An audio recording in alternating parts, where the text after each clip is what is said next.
Aos nossos irmãos, mais uma vez desejamos uma boa noite em nome de Jesus Cristo. É um prazer nós podermos estar aqui reunidos em torno da palavra de Deus, sabendo que, embora estou aqui diretamente do escritório do Tabernáculo em Curitiba, mas eu estou rodeado também de muitos irmãos que nos acompanham através da internet. Damos graças a Deus por esse sistema, por esta forma que Deus nos permitiu usar nesses últimos dias e que realmente está sendo usado para o benefício da igreja, do povo de Deus, chegando em muitos lares, muitas famílias têm sido beneficiadas através da palavra e a gente tem visto a mão de Deus sobre esse sistema, porque tem contribuído para o crescimento espiritual de muitas famílias. Por isso nós pedimos a você, irmão, ouvinte, participante do programa, que continue orando para que Deus abra a nossa boca e faça anunciar a palavra de Deus na unção da maneira mais precisa, especial, para a edificação do corpo de Cristo. Nosso principal objetivo, sabendo que o tempo é findo, a hora é muito avançada, é usar todos os meios possíveis para levar a mensagem da hora, a mensagem de hoje, ao coração dos filhos de Deus que estão famintos por ouvir esse evangelho. Eu tenho certeza de que Satanás fará tudo o que pode para impedir que essas bênçãos sejam alcançadas pelos filhos de Deus ao redor desse país. E as armas que ele usa, com certeza, através dos lábios enganosos, palavras de agravo e todo tipo de sombra será jogado para impedir que a verdadeira semente seja alcançada e ser beneficiada pela palavra de Deus. Mas temos o objetivo de trazer até você, levar até você aquilo que cremos, comparando as Escrituras com as Escrituras e também a mensagem com a mensagem. Para nós, ou para mim, um ministro de Deus, tenho crido que a palavra do profeta é absolutamente a palavra de Deus, é a mensagem de Deus para nós e para o povo de Deus. Não temos o que tirar da mensagem ou acrescentar na mensagem.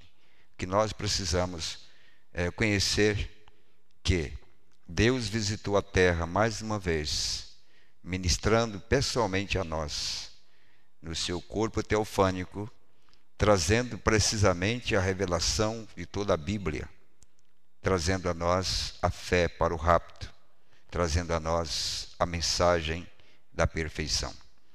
Temos que ser perfeito como Ele é perfeito. Por isso, Ele mesmo tem vindo ministrar pessoalmente ao seu povo, à sua igreja, usando uma voz humana. Mas através desta voz estava Deus Todo-Poderoso mais uma vez. Nós vamos continuar com a nossa palestra sobre os falsos ungidos, usando as Escrituras e também a mensagem de Malaquias 4. Tenho certeza de que você, leitor da Bíblia e leitor da mensagem, terá um resultado positivo ao comparar aquilo que estamos falando com aquilo que você está lendo, já que estamos falando para um povo que tem sido agraciado com o Espírito Santo para conhecer a verdade, para conhecer a palavra da hora.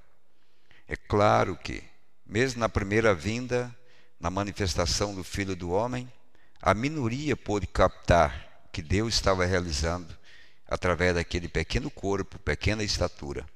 Assim também será nos últimos dias. A minoria captará o plano de Deus para esse tempo.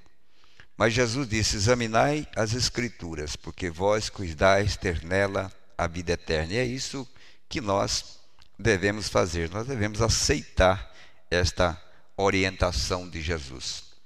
Em São Mateus, o capítulo 13, versículo 24, nós vamos colocar uma pequena base daquilo que nós vamos explanar hoje pelas Escrituras e orando a Deus que Ele possa nos ajudar, iluminar as palavras que vamos falar, para que possa produzir um efeito de fé na vida de cada crente. Você que participa conosco, Deus te abençoe. São Mateus capítulo 13, versículo 24 ao 30. Propôs-lhes outra parábola, dizendo: o reino dos céus é semelhante ao homem que semeia boa semente no seu campo. Mas, dormindo os homens, veio o seu inimigo, e semeou o joio no meio do trigo, e retirou-se. E quando a erva cresceu e frutificou, apareceu também o joio. E o servo do pai de família, indo ter com ele, disseram-lhe: Senhor, não semeaste tu no teu campo boa semente? Por que tem então o joio? E ele lhe disse: um inimigo é o que fez isto. E os servos lhe disseram: queres, pois, que vamos arrancá-lo? Porém, ele lhes disse: não, para que ao colher o joio, não arranqueis também o trigo com ele. Deixai crescer ambos juntos até a ceifa. E por ocasião da ceifa, direi aos ceifeiros: colhei primeiro o joio, e atai-o em molhos para o queimar, mas o trigo ajuntai-o no meu celeiro. Grandioso Deus e Pai Celestial, a nossa oração é que o Senhor, que sempre esteve presente na revelação da Tua Palavra, mais uma vez nesta noite, tome a voz do Teu servo e faça com que Teus filhos compreendam o que está proposto para nós nesses últimos dias, que é o tempo da colheita. Por isso, Teu servo, Pai, profeta, pregou a mensagem tempo de colheita. Nesse tempo de colheita, Senhor, nós vemos então o amadurecimento do joio e do trigo. Esse é o tempo da separação. E agradecemos pelo Senhor dar-nos o discernimento para sabermos o que é joio e o que é trigo, e saber operar para separar um do outro. Então nos ajude como ministro a ministrar a Tua palavra a favor do trigo, para que cada um reconheça a sua posição e saibam que para eles está reservado o celeiro, o grande rapto, o grande momento em que aguardamos. Em nome de Jesus nós pedimos. Amém. Deus vos abençoe. Notamos aqui que quem semeou o joio foi um inimigo, não dois nem três inimigos, mostrando que a unção deste um é que cai sobre a maioria. E também Jesus disse que não era para nós fazer isto no tempo em que não estivesse maduro. Mas ele disse que essas coisas, essa separação, deveria ser no tempo em que o joio e o trigo chegasse ao amadurecimento. Então, se nós cremos que estamos vivendo no último tempo, a última etapa, o tempo de colheita, então já é tempo da definição de quem é trigo e de quem é joio. São duas naturezas, são duas sementes que vivem sobre a mesma chuva, a mesma terra, a mesma unção, a mesma verdade. Mas o amadurecimento prova que essas sementes, embora possam crescerem juntas, elas vêm de uma origem distintas, uma origem separada. E o profeta fala isso como um mistério. Ele diz: o mistério do joio e do trigo de Mateus 13, 24 até o 30. Ele chama isso de mistério, que deveria ser revelado também pela mensagem do sétimo anjo de Apocalipse, capítulo 10.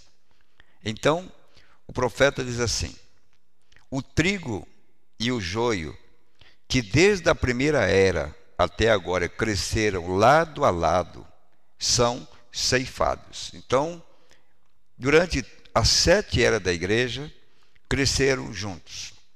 A mesma mensagem que o mensageiro Paulo trouxe para alimentar a verdadeira vinha, era usado também para alimentar a falsa vinha. Irineu, Martim e todos eles eram tomados também para alimentar a falsa vinha. No último tempo, no tempo da colheita, e o profeta pregou a mensagem, o tempo da colheita, nós vemos que tem que haver uma separação. O que vai trazer a separação não é as brigas políticas, divisões internas da igreja, de grupos aqui e ali, é uma separação natural através do tempo do amadurecimento, que não tem como o trigo e o joio conviverem mais juntos, sendo que não existe uma segunda etapa mais, uma outra etapa. É tempo de ir para o celeiro ou tempo para ser queimado. É tempo de rapto ou é tempo de tribulação. Ou somos separados para estarmos no arrebatamento, ou então somos separados para estarmos na queima, não é? Então o profeta diz assim: o que Nicéia planejou realizar, finalmente aconteceu. Com todo o poder da organização, a falsa igreja abandona qualquer vestígio de verdade e se fortalece com o poder político, com o apoio estatal, e planeja erradicar para sempre o verdadeiro crente. Mas justamente quando ela está para concluir seu covarde plano, o trigo é ajuntado no celeiro. O trigo e o joio não mais crescerão lado a lado.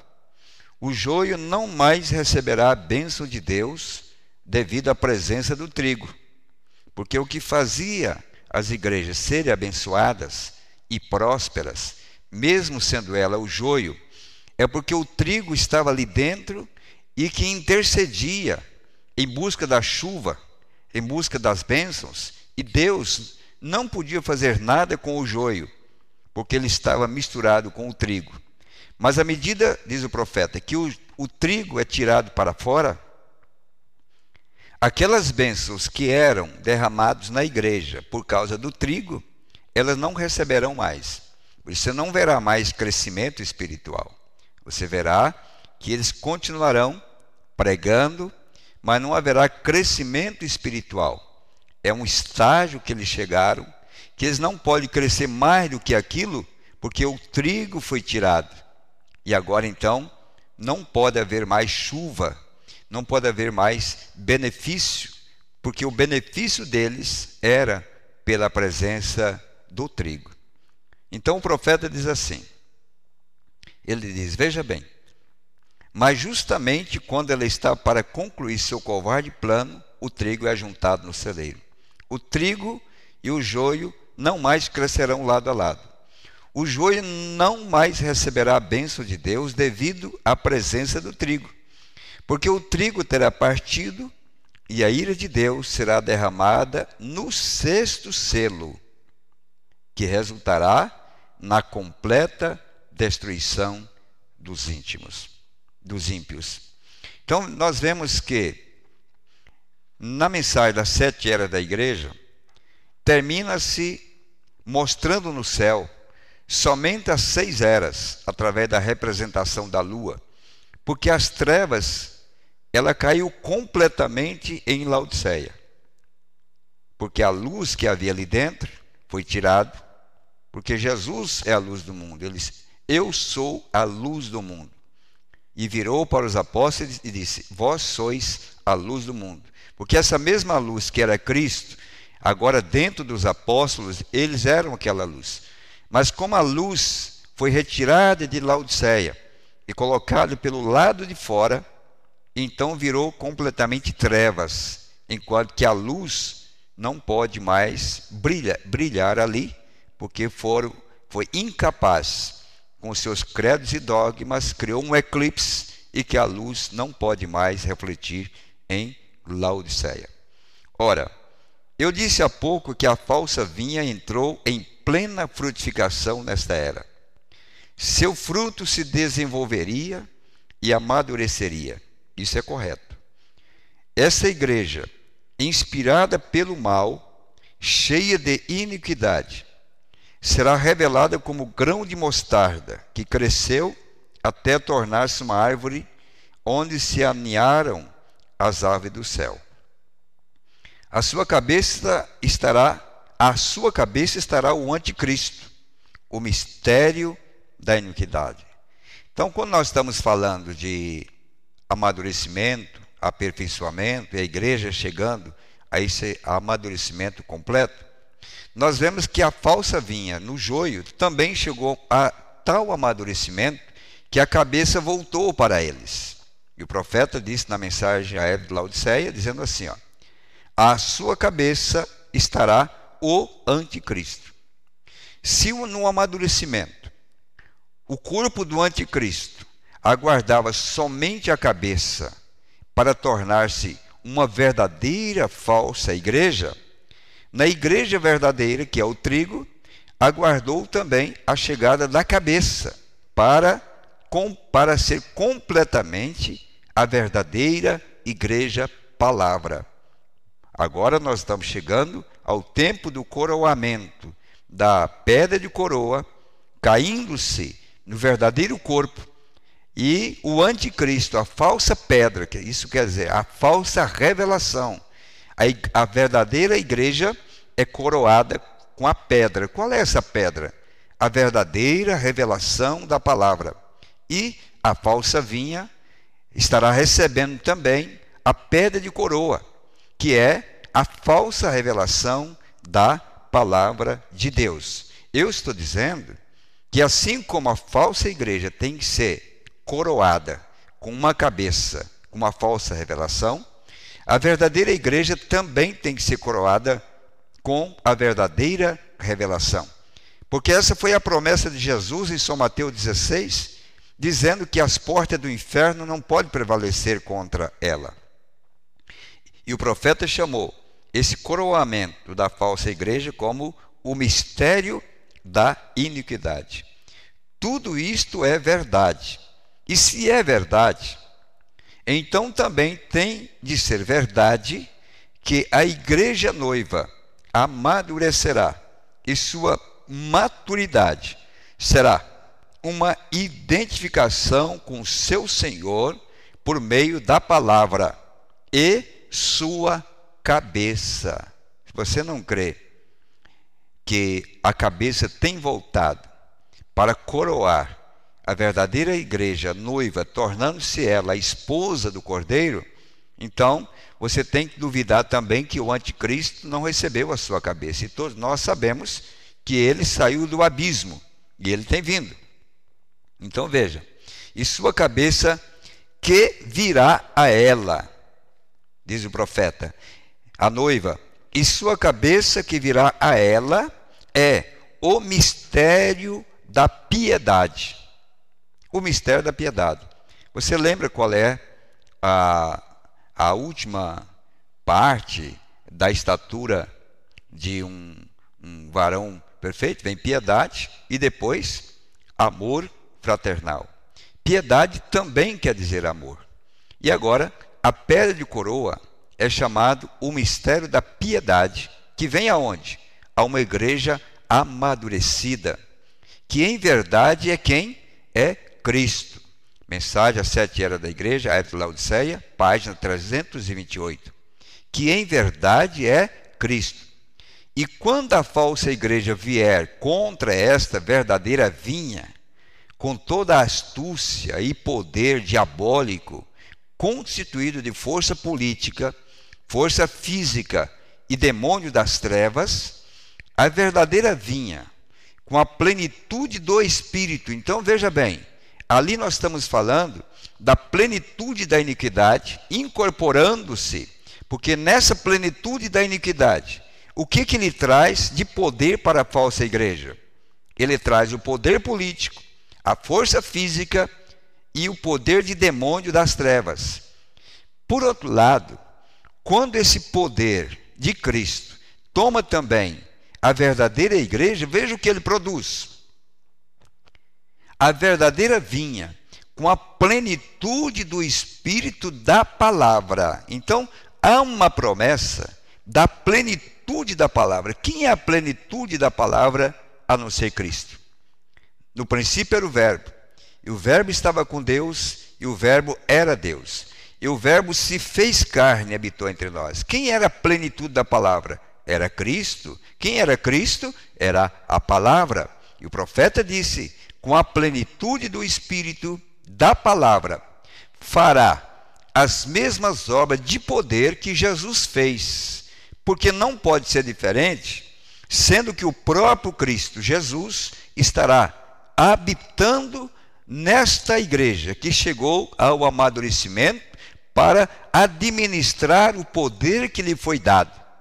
Por isso, o poder que Jesus recebeu, estando aqui, quando ele diz: todo poder me é dado, no céu e na terra.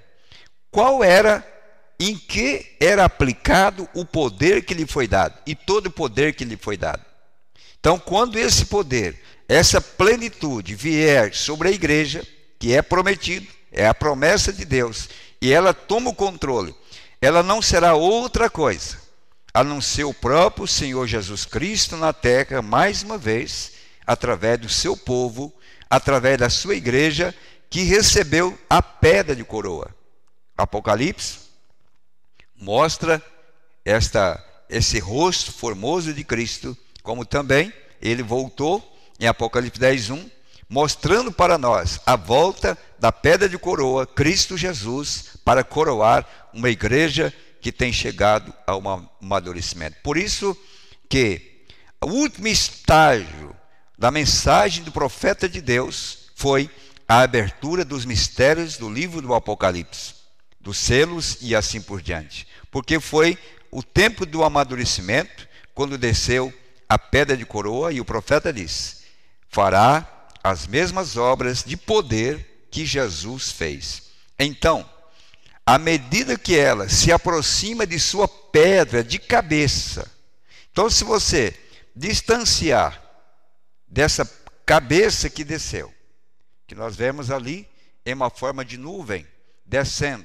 para coroar a igreja, a pedra de coroa, descendo, Apocalipse 10:1. Quando você se aproxima, à medida que essa igreja se aproxima de sua pedra de cabeça, tornando-se semelhante a ele através da palavra, Jesus virá para que a noiva e o noivo possam estar unidos como um para sempre. Leia isto na Era de Laodiceia, na página 328, que o objetivo dele voltar, Cristo voltar em sua segunda vinda, era para coroar o seu povo, a pedra de coroa, a cabeça descendo no corpo, para que verdadeiramente você tornasse um. Por que nós falamos isso? Porque a identificação de um homem está na sua cabeça. Você vê que o que está na sua carteira de identidade, na sua carteira de motorista, no seu passaporte, não é do pescoço para baixo. O que está ali é exatamente do pescoço para cima. E a igreja, ela só teve a sua identidade própria quando lhe foi revelado, trazido pela cabeça que desceu. Então agora, nós somos Cristo, mais uma vez na terra, porque agora essa cabeça tem descido no corpo. Por isso Jesus diz assim: quem vê a mim, vê o Pai.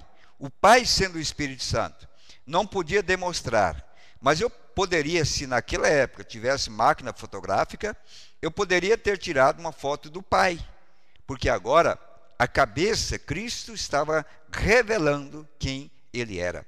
A igreja nunca teve a sua própria identificação através das 7 eras, mas quando terminou a 7ª era e ele foi jogado para o lado de fora, então Cristo desce. Quando ele desce, ele dá a sua própria identificação para a igreja, mostrando que ela é ele é ela. Se vocês recordam, no nosso programa passado, nós falamos sobre Apocalipse 14, eu creio que sobre aqueles espíritos como rã. Nós estamos comentando sobre os falsos ungidos, que eles apareceriam exatamente num tempo específico da história. Eles não poderiam vir antes. Por que não poderia? Porque não haveria uma mensagem que pudesse confrontar e desnudar aquele falso espírito. Veja que Janes e Jambres estavam no Egito desde que Moisés saiu de lá. Mas eles nunca foram manifestados, eles nunca foram expostos, eles nunca foram trazidos, embora estava lá Janes e Jambres durante todo o tempo do reinado de Faraó. Eles não podiam ser manifestados porque não havia uma mensagem para confrontar aquilo. Imagina se aquilo tivesse sido mostrado antes de Moisés chegar. Ele enganaria os eleitos. Mas quando chegou a verdade de Moisés, deu-se então o momento oportuno para que Janes e Jambres entrassem em cena. Porque quando eles fossem manifestados, havia uma mensagem da coluna de fogo, da sarça ardente, que estava agora dentro de um homem que não podia ser enganado, para manifestar os falsos que surgiriam exatamente quando entrou em evidência o poder da coluna de fogo.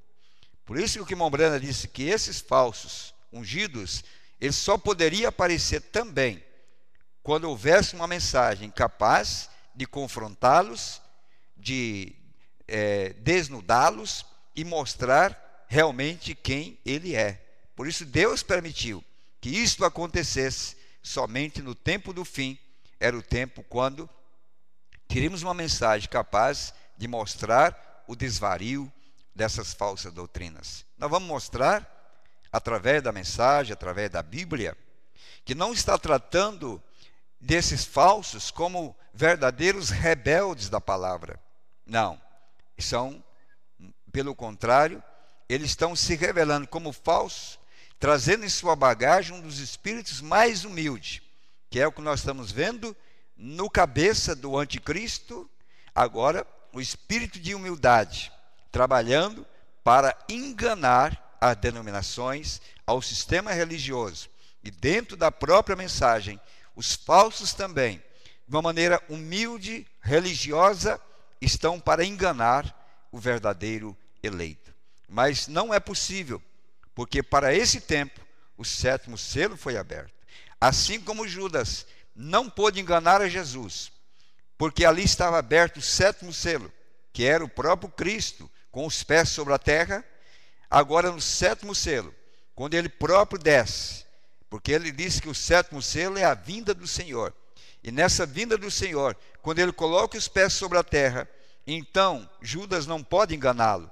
Por isso que a igreja não pode ser enganada, porque ela tornou-se a palavra encarnada para discernir o espírito dos falsos profetas, dos falsos mestres, dos falsos ensinadores. Então veja o que o profeta diz na sua própria mensagem, falando dessa trindade que surgiu nos últimos dias. Vamos ver aqui, recapitulando um pouquinho do que nós falamos no programa anterior. Uma falsa trindade se levantando. Não nos dias primeiros, ou não nos dias primeiros, não se manifestaria nos primeiros dias. Continuou adiante com aquilo. Mas quando os selos fossem vindos e abertos, aqueles mistérios, e revelá-los, é aí que as rãs, 3 espíritos imundos como rãs, sairiam para se manifestar uma doutrina da trindade contra a verdade. Não é à toa, irmão, que nós estamos vendo surgir dentro da própria mensagem espírito da dualidade, pessoas crendo em 2 deuses. Isso nada mais, nada menos do que a doutrina do profeta dos Mormons, o qual o próprio Mombrana criticou e condenou aquilo. Quando o profeta Smith teve uma visão em que ele viu Deus e Jesus, e Deus dando a mão para Jesus. Um Deus menor e um Deus maior. Esse espírito do profeta Smith, que é o profeta dos Mormons, ele se infiltrou também dentro da mensagem. Por quê? Porque ele é semelhante, eles creem num profeta. E Satanás, ele vai camuflando. Ele também muda de forma. Ele passa por uma morfe para enganar. Então ele entra dentro da igreja e nós vemos algumas mensagens sendo pregadas por aí e alguns livros sendo traduzidos por aí para tentar mostrar que Jesus é menor do que Deus. Isso é falso, tanto quanto a Trindade é falsa. Não existe tal coisa nas Escrituras. Isso é arrumação dos falsos ungidos, dos falsos ensinadores que querem introduzir uma doutrina falsa dentro de uma doutrina verdadeira. Mas a própria verdadeira doutrina, ela refuta isso. Ela coloca isto para fora. Eu quero mostrar aqui o que o profeta está dizendo. Ele diz assim, olha, uma doutrina da Trindade contra a verdade. Está vendo? Está vendo de onde veio? Está vendo para onde vai voltar? Ao conselho ecumênico. São todos irmãos de qualquer forma. Mesmos espíritos, mesma coisa. E observem, tão enganador, realizando milagres. E esses são demônios que vão a todos os deuses da terra, operando milagres, para enganá-los no último dia. E sucederam em fazê-lo. O que Deus disse a respeito desse espírito mau? Disse, descerei e entrarei na boca desses profetas e farei com que eles profetizem uma mentira, para fazer com que Acabe saia lá e seja destruído. Nós podemos olhar, quando o irmão Brana cita esta escritura, irmãos, vocês que nos acompanham aí em casa, aí, nós encontramos um relato completo no livro de Reis, no capítulo 22, mas para que vocês possam entender um pouquinho. No livro de Reis, no capítulo 22, como que esse espírito pôde enganar? É porque ele tornou-se um espírito de humildade. Deus é amor, é humildade, é uma falsa humildade para enganar os incautos que não estão apercebidos no Espírito de Cristo. Então disse ele, ouvi, pois, a palavra do Senhor. Via o Senhor assentado sobre o seu trono, e todo o exército do céu estava junto a ele, a sua mão direita e a sua esquerda. E disse o Senhor, quem induzirá Acabe a que suba e caia em Ramote de Gileade? E um dizia desta maneira e outro doutra. Então saiu um espírito e se apresentou diante do Senhor e disse, eu o induzirei. E o Senhor lhe disse, com o quê? E disse ele, eu sairei e serei um espírito de mentira na boca de todos os seus profetas. Ele disse, tu o induzirás e ainda prevalecerás. Sai e faz assim. Agora, pois, eis que o Senhor pôs o espírito de mentira na boca de todos os teus profetas, e o Senhor falou mal contra ti. Então Zedequias, filho de Canaana, chegou e feriu a Mica no queixo e disse, por onde passou de mim o espírito do Senhor para falar a ti? E disse Mica, eis que o verás naquele mesmo dia, quando entrares de câmara em câmara, para te esconderes. Então disse o rei de Israel, tomai a Mica e tornai a trazê-lo a Amon, o chefe da cidade, o bispo da cidade, o pastor maior que domina. Traga e coloque ele na presença dele e deixe esse bispo moer ele, bater nele. Coloque ele no bispo da cidade, o dono da verdade, e deixe esse bispo então pegar a Mica que se levantou para contradizer o que nós temos crido, e esse bispo, aqui diz, o chefe da cidade, e a Joás, filho do rei, e direis, assim diz o rei, metei este homem na casa do cárcere, e sustentai-o com o pão de angústia e com água de amargura, até que eu venha em paz. E disse Mica: se tu voltares em paz, o Senhor não tem falado por mim. Disse mais: ouvi todos os povos. Então vamos vendo que esse espírito, ele é arrogante, mas ele é arrogante não na presença de Deus, ele é arrogante na presença do homem, porque na presença de Deus, o profeta diz que ele se humilhou, assentou-se ali, se humilhou e disse: olha, eu descerei e serei um espírito de mentira. Então o profeta está dizendo que esse espírito de mentira, ele foi introduzido com humildade. E se você, irmão e irmã, for me ouvir apenas pela minha humildade, vocês poderão estar engolindo uma mentira.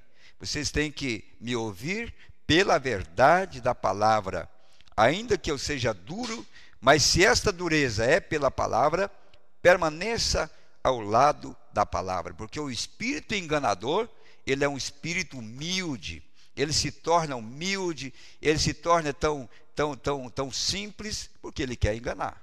Nós estamos falando aqui para tirar, desnudar esse espírito de mentira que tem descido. Ele saiu da onde primeiro? Do fundo do abismo, mas se apresentou aonde? No lugar mais alto, na reunião dos filhos de Deus, como dono da verdade. Ele disse: eu tenho a capacidade de enganá-los, mas não enganar a um homem chamado Micaías, que estava orientado pela mensagem de Elias e conhecia as mensagens que Elias tinha pregado. Notem algo aqui bem rapidinho agora, enquanto terminamos. Diz o profeta, não eu, né? Notem Apocalipse 16, 13 ao 14, se você quiser anotar. Não vou ter tempo de entrar nisso. Quero que você tenha certeza e veja. Agora, note. Este é o soar entre a sexta e a sétima taça. Onde que está, então? O sétimo selo. Agora, veja bem. Notem. Em Apocalipse 16, 13 ao 14. Entre a sexta e a sétima taça, 3 espíritos imundos como rãs, notaram? Saiu da boca de alguém. Agora note rapidamente. Estão prontos? Digam amém. Uma trindade de espírito. Se eles chegaram a ter 2, eles chegarão a ter os 3 também. O terceiro já está rondando em algum lugar, que não é outra coisa a não ser a doutrina da testemunha de Jeová, que crê no Pai, Jeová, crê no Filho Jesus e uma força ativa de Deus, que é o Espírito Santo.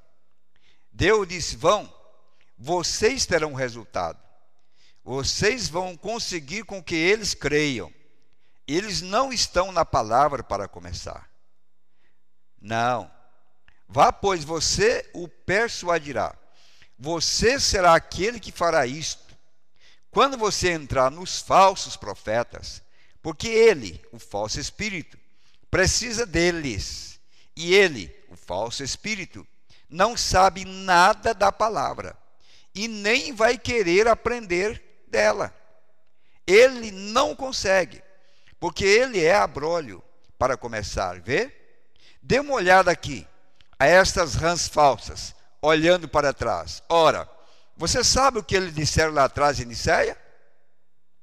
Eu não me importo com o que eles disseram dela lá em Niceia. Estou falando o que eles disseram aqui no trono de Deus.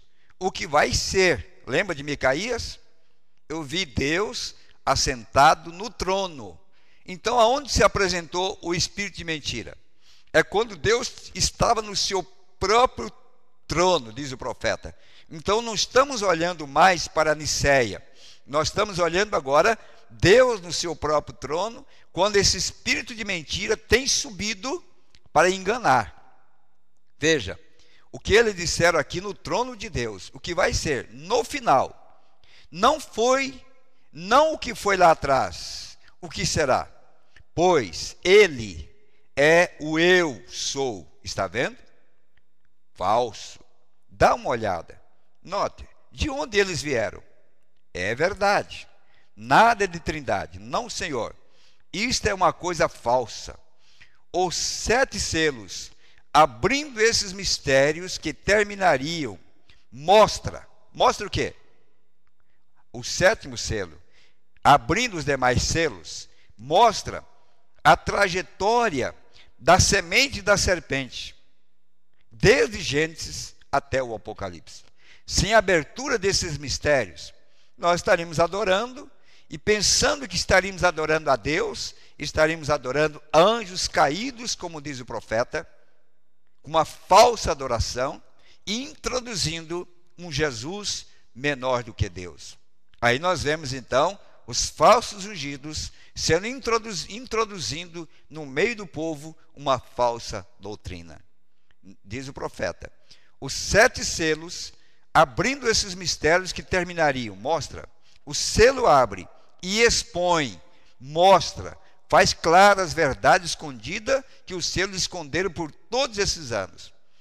Por isso, irmãos, nós podemos compreender que alguns estão pregando assim, olha, não se envolva com mistério, não precisa disto, vive uma vida simples, e levou nós, me incluindo a mim, quase 40 anos na mensagem, e muito do próprio meu povo não teria lido nem sequer os selos. Nunca tinha ouvido o irmão Brana pregar sobre os selos. Por que isto? É porque escondido na abertura dos selos, esses falsos ungidos, com suas doutrinas trinitarianas e dualistas, seriam desmascarados na abertura dos selos. É por isso que Satanás, ele veio se amoitar dentro de um clima para que ele pudesse fazer o seu ministério ser frutífero. Por que Judas não ficou ao lado de Caifás e Anás? É porque o clima de Caifás e Anás não poderia dar a ele a autoridade, poder para expulsar demônios. Ele tinha que estar dentro de um clima espiritual que lhe desse autoridade. Então esses falsos espíritos, eles vieram para dentro da mensagem, porque o clima da mensagem, a atmosfera da mensagem, poderia gerar, assim como a galinha gerou lá um ovo que era de águia, ele era águia. Então, o que o diabo fez? Já que o diabo viu que quando aquele ovo de águia foi tirado e colocado debaixo de uma galinha e produziu águia, o que o diabo fez? Ele pegou os ovos de galinha e colocou debaixo da águia. Colocou os ovos de galinha e colocou debaixo da águia. Ele aprendeu que o ovo de águia era águia, mesmo nascendo debaixo de uma galinha. E ele aprendeu então, ele pegou o ovo do anticristo e colocou a gerar-se ao lado da águia Jesus. Só que, no tempo certo, ele cresceu como a águiazinha, pregava como a águiazinha, comia como a águiazinha, onde Jesus estava, ele também estava, era a palavra, caminhava. Mas quando chegou um dia de voar mais alto, ir no aposento alto, como águia, e receber o poder maior, para dar um voo vazante ou rasante, além das nuvens, além dessa atmosfera terrena, ele não pôde tirar os seus pés da terra. Mas aquele ovo foi chocado debaixo do ministério do Filho do Homem. Mas mesmo chocado debaixo do ministério do Filho do Homem, eles não produziram nada. Vamos notar apenas na história. Quantos homens que andaram com o irmão Brana, comeram com o profeta, grandes pregadores, continuaram sendo grandes homens de Deus? A maioria deles voltaram e não produziram nada a não ser um fruto denominacional. Poderíamos citar nomes e nomes do tempo do irmão Brana. Aonde estão eles hoje? Não produziram outra coisa. Embora a atmosfera, o clima do Filho do Homem era a caloria certa que poderia gerar tanto águia como também pintainhos. Assim como o diabo percebeu que debaixo da galinha não mudou a natureza da águia, também o ovo de galinha debaixo da águia não vai mudar a sua natureza. Vai ser galinha, a mesma coisa. Vai ser pintainho, a mesma coisa. Que é o que nós estamos vendo hoje. A própria mensagem tem gerado isso. E os verdadeiros adversários nasceram gerados pela atmosfera espiritual do próprio Cristo, que trouxe um clima capaz de gerar isto. Note, meus irmãos, quem sabe vocês acham que esse sermão é duro, mas esta é a verdade. É a verdade da palavra, é a verdade da mensagem. Mombrana disse aqui, ó, o selo singular, o selo. De que selo ele está falando? O sétimo selo, Cristo. O selo abre e expõe, mostra, faz claro as verdades escondidas que os selos esconderam por todos esses anos. Então, os próprios selos escondiam uma verdade. Mas quando o selo, o sétimo selo foi aberto, ele abriu os demais selos que continham todas essas verdades que nós lemos, que inclusive está o mistério do joio e do trigo, que também foi revelado pelo sétimo selo, que é Cristo aqui, abrindo a palavra, revelando os mistérios para nós. Então veja bem, através de todas essas igrejas e denominações, então algumas não eram denominações, e o profeta diz, olha, veja bem, o selo abre e expõe, mostra, faz claras as verdades escondidas que os selos esconderam por todos esses anos, através de todas essas igrejas e denominações. A grande meretriz de Apocalipse. Mas quem era ela? Mas veja, que ela é mãe de meretrizes também. Está vendo? Veja que não poderia ser exposto, revelado, mostrado. Estamos aqui, nós não estamos falando de mistério. Nós estamos falando de algo que era mistério, mas que já foi revelado, foi mostrado. E agora, o diabo não tem onde esconder a sua cara. Ele pode vir com a mansidão, com atitude, com aparência de piedade, abrindo, mostrando, de qualquer maneira que ele vier. Haverá sempre um povo em que se tornou a palavra, que esse espírito não prevalecerá. Então veja bem, continuando. E Deus Pai, na oração do irmão Branham, ele disse assim, Deus Pai, eu não sei quem é o eleito, tu sabes, eu não sei quando é a tua vinda, mas eu só sei que tu disseste que quando isto acontecer, esses falsos ungidos, não assim que começaram, mas Moisés deixou eles irem, porque eles não podiam fazer mais nada a respeito, ele só podia dizer o que tu dizias.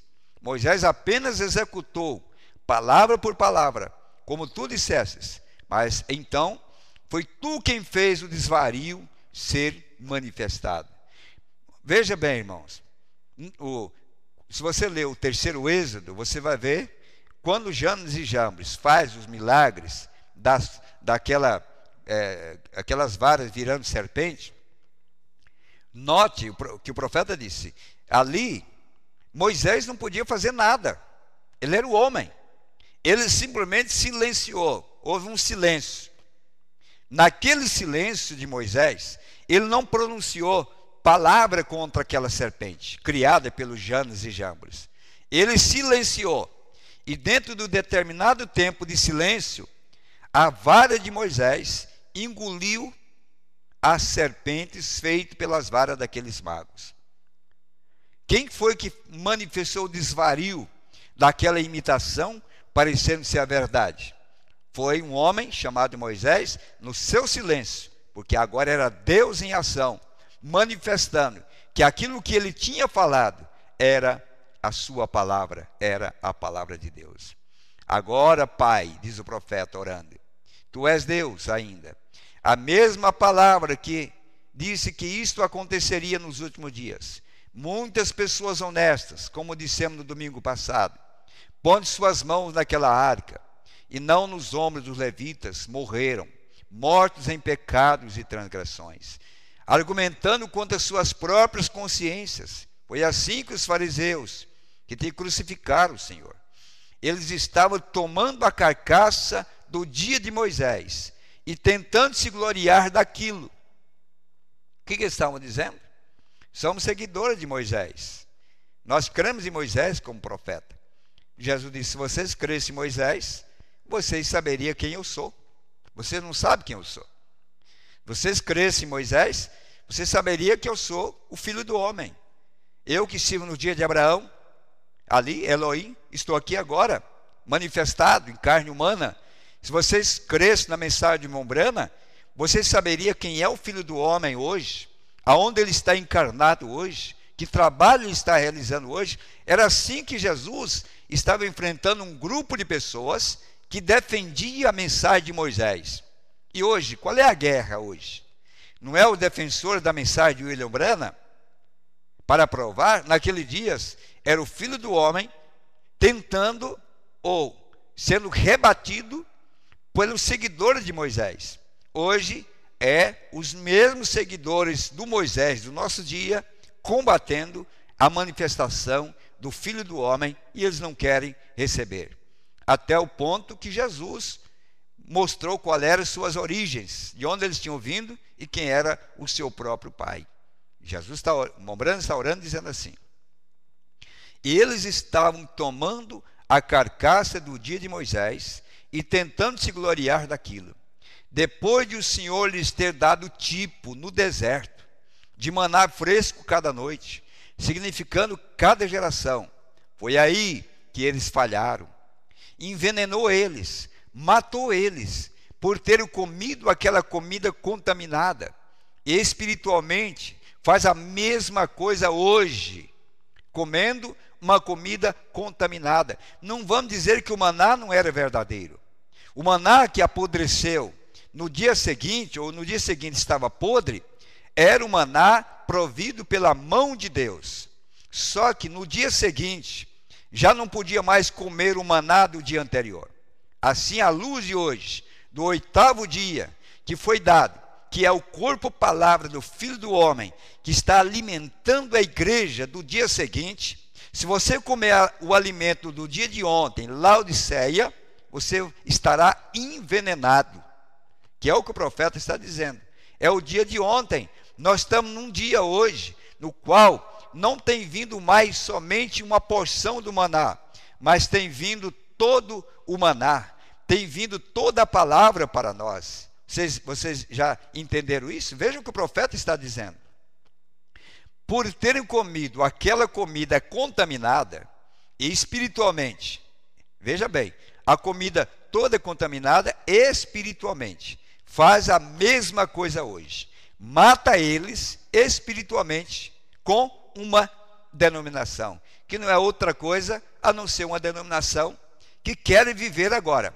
Assim como os pentecostais morreram comendo a comida do dia, porque o Espírito Santo que caiu entre os pentecostais, com dons, sinais, maravilhas e prodígios, era o maná para o dia.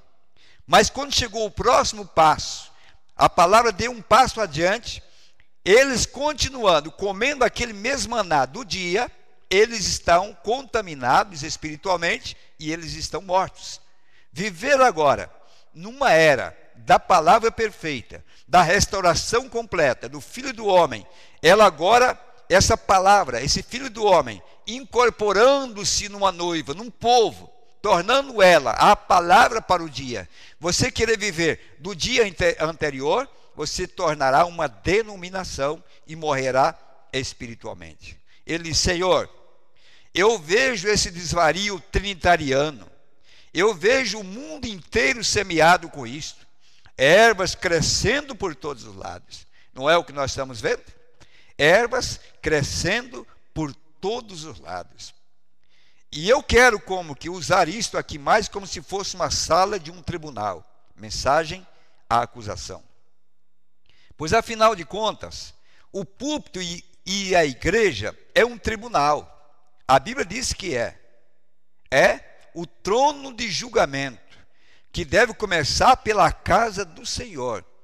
E isto aqui é como o trono e o júri, e as testemunhas, e assim por diante. E eu tenho hoje, por minha testemunha, a palavra de Deus. E o meu indiciamento é contra as igrejas de hoje. Agora, eu não estou trazendo o pecador nisto aqui. Eu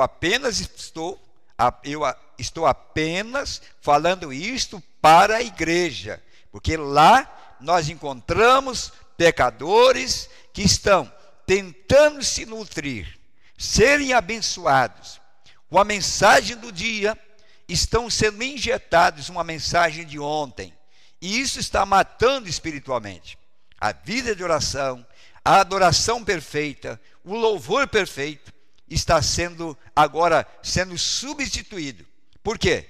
O maná que está sendo ministrado não poderia mais ser servido ali, porquanto Deus tinha dado algo maior, um maná especial para aquele novo dia. Então o profeta diz, não é simplesmente para as pessoas, é para a igreja, e é para as fitas agora. E eu vou tentar passar o mais rápido possível. Eu inicio essa geração pela segunda crucificação de Jesus Cristo. É o profeta que disse. Como estão crucificando? Como poderia crucificar Jesus se ele não está aqui? Se ele não tem descido? Aonde que eles estão crucificando? Saulo, Saulo, por que tu me persegue? Ó Senhor, tu está no céu. Estou vendo o Senhor numa luz, numa coluna de fogo. Jesus diria, Paulo, você está enganado. Eu voltei, eu me encarnei no povo, eu estou encarnado no povo. E essas pedras que você está jogando, Paulo, que você ajudou a matar o meu servo Estevão, você não atirou pedra em Estevão, você atirou pedra em mim, Paulo, porque eu estava em Estevão, eu sou esse povo. Agora, esse mesmo Cristo tem se encarnado, está tomando forma num povo, e assim como ele foi apedrejado, crucificado, escarnecido, essa igreja que tem a revelação plena da palavra, onde as portas do inferno não podem prevalecer, essa igreja também terá que ser apedrejada, perseguida, ela terá que passar pelo mesmo processo dele, porque ele está nela. E assim como a ira de Satanás levou Jesus à crucificação, a ira de Satanás levará esta igreja noiva, a palavra, à sua crucificação, à sua rejeição. E o profeta diz, crucificando pela segunda vez. Tenho que mostrar, e mostrarei, que o mesmo Espírito está no povo hoje que trouxe a primeira crucificação, e fazendo as mesmas coisas. Você sabe por quê? Porque Jesus, eu tinha uma escritura, eu não marquei para ler a escritura para vocês, mas lembra-se, quando uma vez eles queriam pegar Jesus, ele se escondeu? Ele fugiu e se escondeu, ele não apareceu. Veja, quando Jesus quis aparecer para eles, e eles quiseram apedrejar a Jesus, ele se escondeu, ele saiu de Laodiceia, ele saiu para fora. Então, veja que quem está tentando matar Jesus hoje é aqueles que reconhecem ele, que ele é a palavra, porque ele se escondeu, ele saiu para o lado de fora, eles não puderam pegar. Laodiceia jogou ele para fora. Quando jogou ele para fora, está acontecendo agora a segunda crucificação, porque a primeira crucificação aconteceu no povo mais santo, dos seguidores de Moisés, que era o profeta que estava no coração deles. Quem crucificou Jesus? Os verdadeiros seguidores do profeta Moisés. Quem irá crucificar Jesus pela segunda vez? Os verdadeiros seguidores do profeta do último tempo. Por quê? Porque Laodiceia já jogou ele para o lado de fora. Pilatos, Laodiceia, pegou e jogou ele lá para Anás. Eu não vejo nada para condenar esse homem. Jogou pelo lado de fora, joga para um lado, joga para outro. Por isso o profeta pregou uma mensagem dizendo, que farei com Jesus chamado Cristo? Estude ela para você ver. Jesus foi jogado nas suas mãos, porque foi tirado de lá, eles não querem, mas foi jogado nas suas mãos. O que você está fazendo de Jesus hoje? O que você faz com Jesus hoje? Quem foi que crucificou? Foi os seguidores de Moisés que tinham tomado o conselho para crucificar a Jesus, porque não era de acordo com os seus princípios, que nós estamos vendo hoje. O profeta diz, o mesmo povo, o mesmo Espírito, fazendo as mesmas coisas. Eu tenho que dizer isso, é a verdade. E como que eles fazem? Eu tenho que fazer isso. Se vai ser uma crucificação, que eles crucificaram, tem que mostrar para o povo que a mesma atitude no povo hoje está fazendo a mesma coisa, espiritualmente. Então não é fisicamente mais. Porque agora esse Jesus tornou-se imorfe. Você não vai ver o Jesus com a mão sangrando, com a coroa de espinhos sobre a sua cabeça. Você não verá isso mais. Mas ele imorfe, ele está escondido num pequeno povo. E esse povo está sendo apedrejado, ele está sendo escarnecido. Como? Com a atitude daqueles que se apresentam diante desse povo. E o profeta diz espiritualmente, como fizeram a ele fisicamente lá. Eles crucificaram fisicamente Jesus Cristo, o Filho de Deus. Estão fazendo isto por causa de inveja. É inveja. Eles não conseguem produzir o fruto que deveria naqueles que têm a revelação completa da palavra, para levar o povo a uma adoração perfeita, a hinos espirituais, a uma aproximação de Deus, onde moços e moças, anciãos e famílias podem se aproximar de Deus verdadeiramente. Por inveja, então eles apedrejam. Então, cremos que nos seus dias, Jesus tornou o título para ser pregado nas igrejas para condená-lo, como nós estamos vendo hoje. Inveja, por causa de cegueira espiritual, que eles não querem ver, eles não querem ouvir, eles escarnecem. Porque quando as pessoas tentavam aproximar de Jesus para mostrar que cria nele, eles diziam, está vendo? Você vai crer nessa historinha aí? Essa mãe dele engravidou, uma historinha de Isaías 7, que um anjo apareceu para ela, esses 7 anjos, essa nuvem. Você agora são os crentes da nuvem. Vocês agora são os... Porque antigamente eram os crentes do lava-pés. Agora são os crentes da nuvem.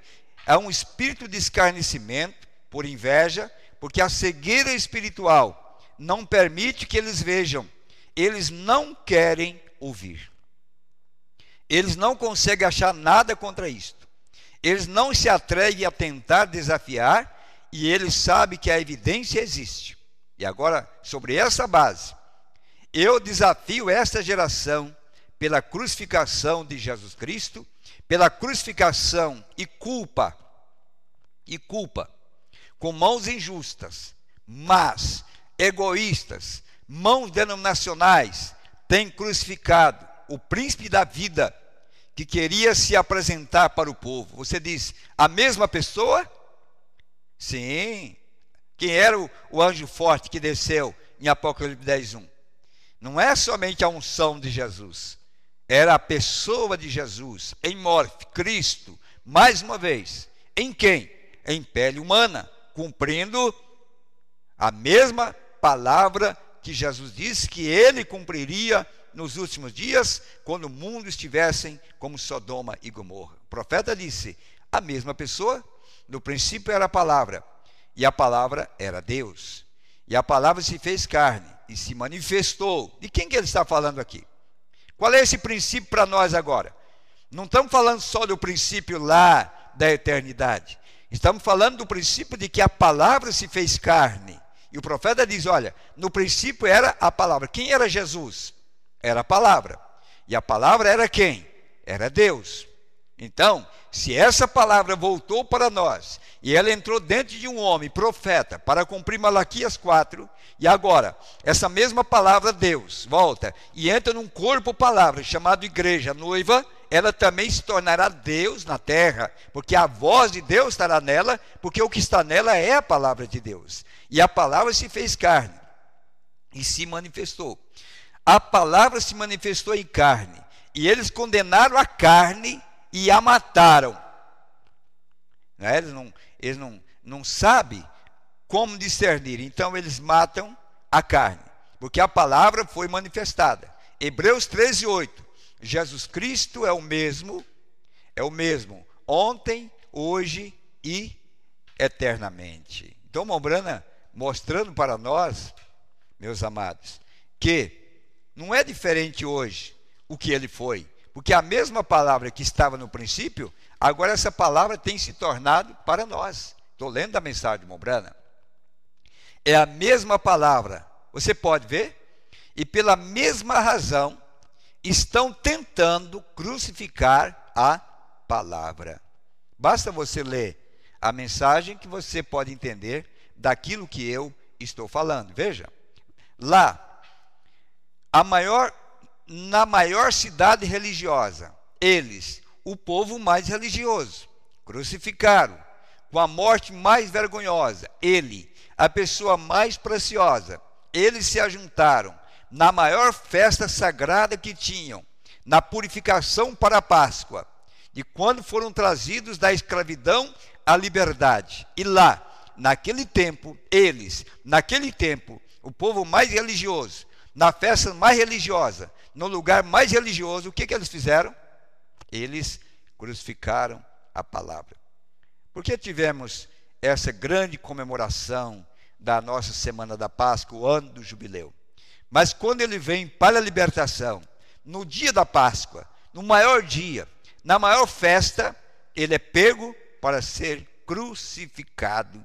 O homem que traria a libertação é preso e morto, porque eles não entenderam o dia nem a hora que estavam vivendo, ainda que tudo que Jesus fez naquela semana, naqueles dias e toda a sua vida estava pautada por profecias que se cumpririam exatamente ali, como nós hoje estamos vendo as profecias se cumprindo dia após dia.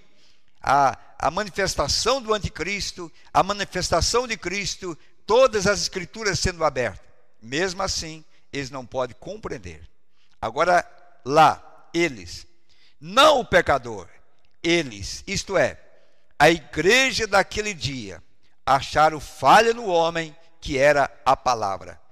Agora, eu quero chamar a vossa atenção para isso aqui. Eu quero que você veja aqui, irmãos.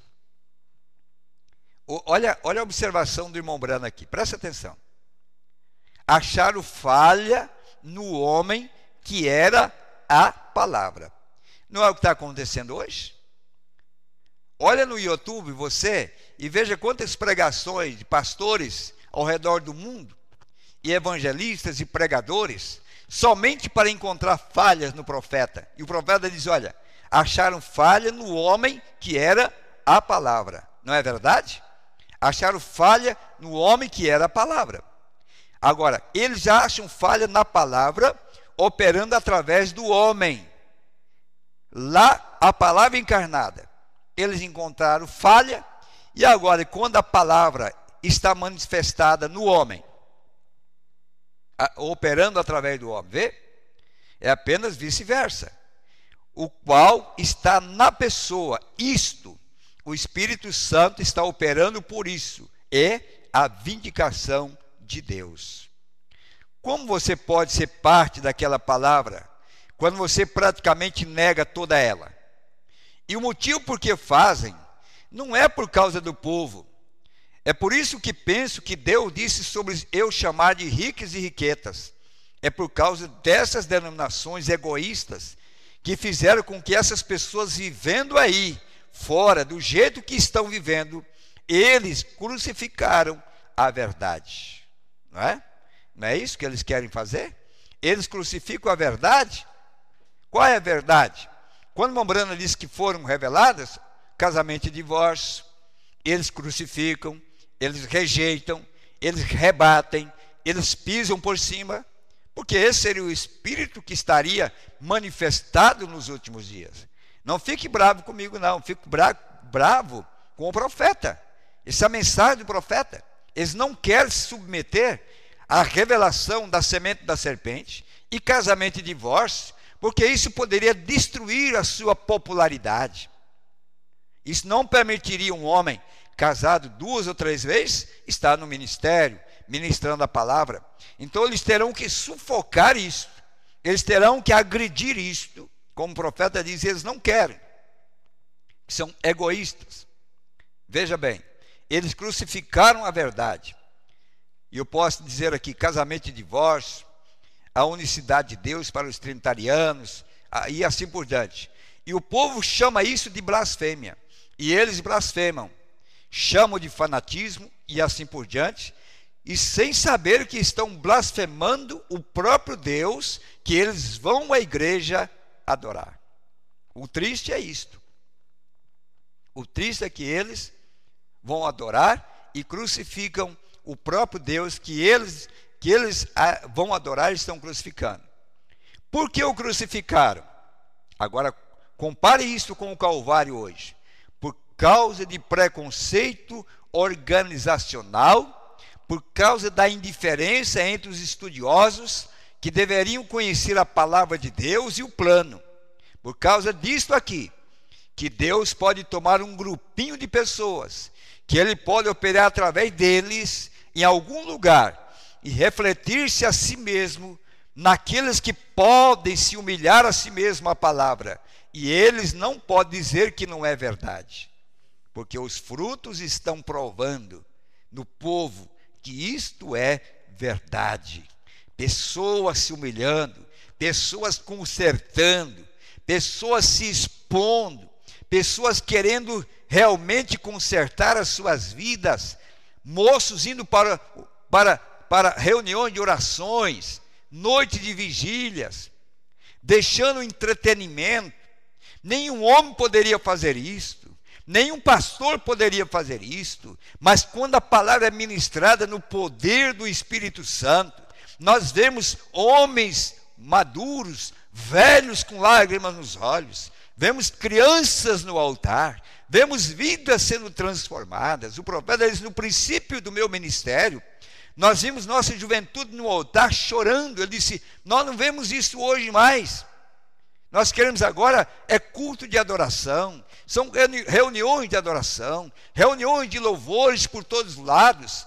Ora, tudo bem, nada contra os louvores, mas nunca substitui a palavra por louvor, nunca substitua a palavra com qualquer outro culto a Deus. Em primeiro lugar, a palavra de Deus, e depois os verdadeiros louvores tomarão o seu lugar. Esta é a razão que você não vê coisas acontecendo nas igrejas. Eles confessam que creem no sangue, mas rejeitam o próprio plano para receber o sangue, a palavra. O que é o sangue? A palavra. Amém. O que fizeram? Tomaram Barrabás, um assassino, ao invés do Filho de Deus, no dia da primeira crucificação. E hoje, estão tomando a palavra de algum homem, um homem, que é mentira. Zedequias, o chefe, o bispo maior, que dizia: por onde passou o Espírito Santo?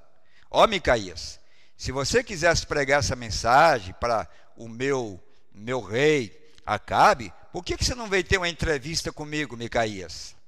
Para que você pudesse receber autorização. Como é que você sobe agora numa reunião pública como essa e prega a mensagem do Filho do Homem, Deus encarnado, Cristo voltando à terra? Você deveria ter me consultado primeiro, Micaías, porque Micaías, você sabe que eu sou um dos primeiros, eu sou chefe desses 400 pastores que estão do meu lado aqui, ó, e eu tenho a verdade. Você deveria ter me consultado primeiro. Quem é você, Micaías? Quem é você, Micaías, para chegar aqui numa reunião pública, num encontro nacional como esse, e levantar? Ora, irmão, foi numa reunião nacional que levantou-se Zedequias para dizer uma mentira. Então tinha que ser numa reunião nacional que levantasse também o Micaías para dizer a verdade daquilo que eles iriam engolir mais tarde. É assim que acontece. Deus é justo. Deus tem um Micaías para cada Zedequias falso, ou pelo menos para cada 400 profetas falsos. Deus terá que ter um Micaías para se levantar e chamar de falso aquilo que é falso. O que nós estamos vendo, se não é isto? Então nós vemos que eles não queriam. Por quê? E hoje estão tomando a palavra de algum homem que é mentira e o caminho da morte, e se recusando em tomar o caminho da vida, a palavra de Deus. Eu condeno essa geração, os indicio na palavra do Senhor. Sim, na palavra do Senhor, que estão errados. São culpados da crucificação, ou de tentar crucificar o Espírito. Crucificar o Espírito. É o que está acontecendo hoje, não é verdade? Eles tentaram sufocar a Micaías. Disse: olha, é o seguinte, Se você não quer concordar conosco, nós não queremos mais companheirismo com você.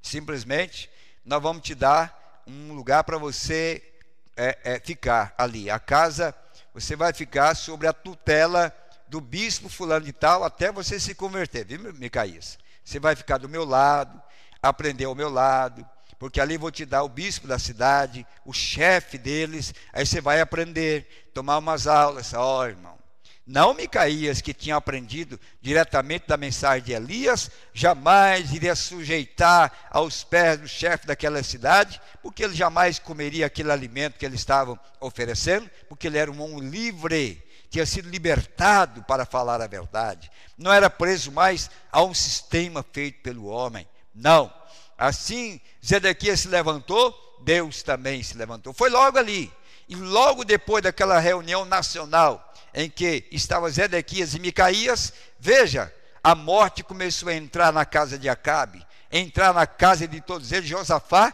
se não tivesse arrependido daquele companheirismo com aquele Zedequias, se Josafá não tivesse separado, ele também estaria em desgraça. Mas pelo menos havia um Josafá enganosamente ali, mas tomou partido por Micaías e foi livre pela graça de Deus. Mas Acabe não teve escapatória para ele. Veja, então, terminando nossa palestra de hoje, eu quero dizer isto: Jesus também não veio de acordo com o entendimento que eles tinham de ele vir. Ele veio do jeito que Deus o enviou. Ele veio exatamente com a palavra. Amém. Agora, para estudar a Escritura, Paulo disse a Timóteo: estude ela corretamente, dividindo a palavra de Deus, a qual é a verdade. Amém. Essa aqui é os deveres do ministro de Deus na Escritura. A usar a palavra de Deus, há 3 coisas que você não pode fazer. Agora vamos estudá-las pelos próximos 10 minutos. 3 coisas que você não pode fazer. E todos pelo país afora, onde quer que esteja ao redor, aonde estiver no país, certifique-se de gravar em sua mente. Se você não tiver um lápis, você não pode fazer essas 3 coisas. Falamos o tempo todo a você como você deve fazer. Agora eu vou te dizer o que você não pode fazer. Agora, você não pode mal interpretar a palavra. Você diz: bem, acredito que significa isso. Ela significa exatamente o que ela diz. Ah, mas o profeta errou. Não, ela quer dizer exatamente da maneira que está escrito. Ela não precisa de intérprete. Você não pode aplicar mal a palavra. Você não pode deslocar a palavra. E se fizermos, qualquer um desses joga a Bíblia inteira em confusão e em um caos. Notem, mal interpretar Jesus na forma de Deus em um homem, você faria dele um Deus de 3. Então, qual é então qual seria o resultado? Veja aqui, ó. Mal interpretar Jesus na forma de Deus em um homem, esse homem com letra minúscula, você faria dele um Deus de 3. Mal interpretar Jesus Cristo sendo a palavra, você faria dele um Deus de 3. Olha a trindade aí. Não é a palavra, não é Jesus, não é o Espírito Santo. Que diferença há? Mal interpretar Jesus Cristo sendo a palavra, você faria dele um Deus de 3. Ou você faria dele a segunda pessoa na deidade, é o que está acontecendo agora. Mal interpretar faz Jesus a segunda pessoa na deidade. E para fazer isto, você bagunçaria toda a Escritura. Você não chegaria a lugar algum. Então, não deve ser mal interpretada. E se você disser de uma determinada coisa, você colocar uma interpretação nisso e você aplicar isso para um outro tempo, ó, irmão, não é para agora, é para o futuro, é para um outro tempo. O profeta disse: ao aplicar isso para outro tempo, você também faz uma interpretação incorreta. Se alguém mal interpretar Jesus Cristo na Bíblia, em não sendo o próprio Deus, fazer dele a segunda pessoa, ou um Deus de 3, isso bagunçaria toda a palavra na Bíblia inteira. romperia o primeiro mandamento: não terás outro Deus além de mim. Tudo bem. Faria de toda a raça cristã um bando de adoradores pagãos, adorando 3 deuses diferentes. Está vendo que tipo de Bíblia você teria? Mas se você ouvir esses 3 espíritos como rã, não é outra coisa a não ser adoradores pagãos, crendo numa dualidade ou numa trindade, ou fazendo de Jesus algo menor do que o próprio Deus. Você não pode mal interpretar a Bíblia, pois o próprio Jesus é a interpretação da Bíblia, quando ele é manifestado na era que a parte de seu corpo está sendo manifestado. Se for a era da mão, tem que ser uma mão, não pode ser a era da cabeça. Então, se a era da voz, bem, então não pode ser a era do pé. Está vendo? E agora estamos na era do olho. E aí a próxima, veja bem, quando ele estava falando aquilo, ele disse: olha, agora estamos na era do olho. E aí a próxima é ele próprio que vem, vendo a era profética. É necessário que profetize a todos os povos, nações e línguas. Apocalipse capítulo 10, versículo do 8 em diante, é onde nós estamos parados. Meus amados irmãos, Deus os abençoe. Nós esperamos que o Senhor Jesus continue nos dando força e graça para nós estarmos pregando essas verdades desses últimos dias. Não tenha medo de dizer a verdade, porque aqui tem um homem que sempre irá dizer a verdade. Quem sabe estou com minha cabeça encomendada, como a de João, mas não tem problema. Quando ele arrancar a cabeça de João, já terá um outro filho do homem ali, fazendo muito mais do que João. E assim é. Se Deus nos tira de cena, Deus levantará alguém que fará mais ainda, porque esse é o propósito de Deus. Aqueles que nos ouviram, participaram conosco nessa noite. Na terça-feira passada não foi possível por motivos técnicos, porém, nesta noite alguns comunicaram. Irmão Edson, irmã Sueli, em Assis Chateaubriand, irmão Guedes e família em Cascavel, a irmã Gleci e família em Colombo, irmão Eres e a irmã Regiane em Curitiba, a irmã Josiane em Curitiba, a irmã Leia em Dois Vizinhos, no Paraná, irmão Manuel, Fazenda Rio Grande, no Paraná, a irmã Guiomar, irmã Maria em Guaíra, a irmã Marta Maia em São José dos Pinhais, irmão Paulo, irmã Daiane em São José dos Pinhais, irmão Eliel e irmã Maiara em Toledo, irmão Sandro e família em Vera Cruz do Oeste, irmão Hélio, irmão Raquel e Eliseu em Florianópolis, irmão Flávio, irmã Xênia e Felipe em Joinville, irmão João e Flávia em Joinville, irmão José e a irmã Inês em Mogi Guaçu, irmão Josias e família em São Paulo, irmão Adão e Rosane em a irmã Ada, melhor dizendo, desculpe, irmã Ada e a irmã Rosane em Novo Hamburgo, Rio Grande do Sul, a irmã Carla em Belo Horizonte, o irmão Ricardo e a irmã Esther em Belo Horizonte, o irmão Modesto em Brasília, o irmão André e Lourdes em Vista Alegre, no Paraná. Irmão Marcos, Maia e família também nos acompanharam. E você que não comunicou, Deus vos abençoe. Amanhã estaremos numa quarta-feira, né? Sendo quarta-feira, estaremos transmitindo diretamente daqui do tabernáculo, e esperamos que Deus nos abençoe. E a igreja de Toledo que nos acompanhou, Deus nos abençoe em nome de Jesus, e até a próxima, se o Senhor nos permitir, dizendo, nos escrevam como está chegando a nossa voz e a palavra que estamos dizendo a você, como está chegando na sua casa e que benefício está trazendo para você e sua família. Escreva para nós. Deus vos abençoe. Eu quero ler suas cartas aqui ao vivo para nossos ouvintes. Que Deus te abençoe. Até a próxima, se o Senhor assim nos permitir. Tenha a todos uma boa noite em nome de Jesus.